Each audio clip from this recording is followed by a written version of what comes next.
Assalamualaikum warahmatullahi wabarakatuh. Kami dari kelompok 10 ingin mempresentasikan. Iya. Lah, Wah. Oke, oke. baik. Baik, Assalamualaikum warahmatullahi wabarakatuh. Kami dari kelompok 10 ingin mempresentasikan hasil diskusi kami tentang materi perlindungan dan konsumen anti monopoli. Sebelum itu, perkenalkan saya Muhammad Fadli Darmawan selaku moderator dan rekan-rekan saya. Saya Nasa Safia Aljana dengan NPM C1C02363. Dan saya Nabila Dwi Aisyah dengan MPM C1C0230080. Baik, langsung saja ke materinya yaitu perlindungan konsumen. Perlindungan konsumen adalah segala upaya untuk menjamin kepastian hukum demi melindungi konsumen dari kerugian akibat penggunaan barang atau jasa. Undang-undang ini bertujuan menciptakan keseimbangan hak dan kewajiban antara konsumen, pelaku usaha, dan pemerintah dalam kegiatan ekonomi. Beberapa pengertiannya yaitu untuk konsumen, yaitu orang yang menggunakan barang atau jasa untuk keperluan pribadi, keluarga, atau makhluk lain, bukan untuk diperjualbelikan. Dan pelaku usaha adalah perseorangan atau badan usaha yang menjalankan kegiatan ekonomi di wilayah hukum di Indonesia. Next. Lalu ada asas dan tujuan perlindungan konsumen. Untuk asasnya yang pertama ada manfaat, yaitu untuk keuntungan konsumen dan pelaku usaha secara optimal.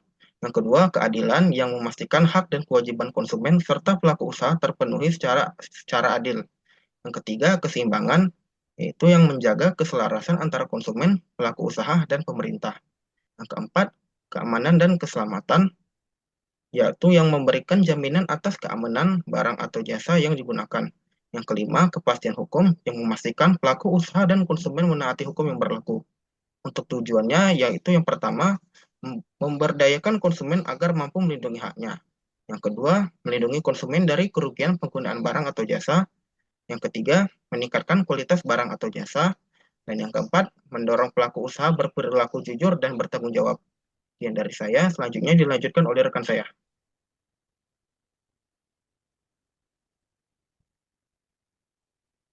Baiklah, selanjutnya ada hak dan kewajiban konsumen. Adapun hak konsumen, satu, merasa aman dan nyaman dalam menggunakan barang atau jasa. Dua, mendapatkan informasi yang benar dan jelas tentang barang atau jasa. Lalu yang ketiga, mendapatkan kompensasi jika barang atau jasa tidak sesuai. Yang keempat, menyelesaikan sengketa secara adil. Lalu selanjutnya ada kewajiban konsumen, yaitu membaca dan mengikuti aturan penggunaan barang atau jasa. Yang kedua, beretikat baik dalam transaksi. Yang ketiga, ada membayar sesuai dengan kesepakatan. Selanjutnya ada hak dan kewajiban pelaku usaha. Hak pelaku usaha yaitu mendapatkan pembayaran sesuai dengan kesepakatan. Dua, perlindungan hukum dari konsumen yang tidak beretikat baik. Lalu yang ketiga ada membela diri dalam sengketa konsumen. Lalu selanjutnya ada kewajiban pelaku usaha, yaitu satu, memberikan informasi yang jujur dan transparan. Dua, menjamin mutu barang atau jasa sesuai dengan standar. Lalu yang ketiga adalah memberi kompensasi jika barang atau jasa tidak sesuai dengan perjanjian. Selanjutnya, perbuatan yang dilarang bagi pelaku usaha. Satu, menjual barang yang tidak sesuai dengan standar, cacat atau kadaluarsa tanpa informasi yang jelas. Lalu selanjutnya ada menyesatkan konsumen dalam iklan, promosi atau diskon palsu. Lalu selanjutnya adalah memaksa konsumen untuk membeli barang atau jasa. Yang keempat adalah tidak menepati janji barang atau jasa yang dipesan. Yang kelima adalah mencantumkan klausul baku yang merugikan konsumen seperti mengalihkan tanggung jawab kepada konsumen, menolak pengembalian barang atau uang, dan yang terakhir adalah memaksakan aturan sepihak yang merugikan konsumen. Adapun anti monopoli dan persaingan tidak sehat adalah persaingan usaha tidak sehat mendorong efisiensi dan manfaat bagi konsumen, sedangkan persaingan usaha tidak sehat merugikan masyarakat dan perekonomian. Untuk mengatasinya, Undang-Undang Nomor 5 Tahun 1999 melarang praktik monopoli dan persaingan usaha tidak sehat demi menciptakan iklim usaha yang kondusif dan adil. Baik, selanjutnya akan dilanjutkan rekan saya. Baiklah, selanjutnya adalah apa pengertian dari monopoli. Monopoli merupakan penguasaan atas produksi atau pemasaran barang ataupun jasa tertentu oleh satu pelaku usaha terdapat dalam pasal 1 ayat 1.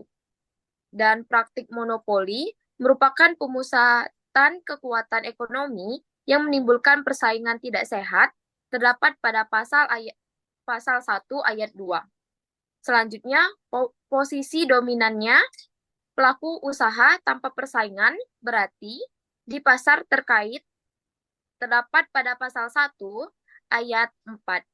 Dan persaingan usaha tidak sehat terdapat pada pasal 1 ayat 6, yaitu persaingan yang melanggar hukum dan menghambat kompetisi. Next. Selanjutnya, asas dan tujuan. Asas, demokrasi ekonomi dengan keseimbangan kepentingan pelaku usaha dan masyarakat. Terdapat pada pasal 2. Selanjutnya, tujuan, pasal 3, yaitu yang pertama, untuk melindungi kepentingan umum, menciptakan persaingan sehat, mencegah praktik monopoli, dan meningkatkan efisiensi usaha. Selanjutnya, ruang lingkup Undang-Undang Nomor 5 Tahun 1999, yaitu perjanjian yang dilarang terdapat dalam pasal 4 nomor 16.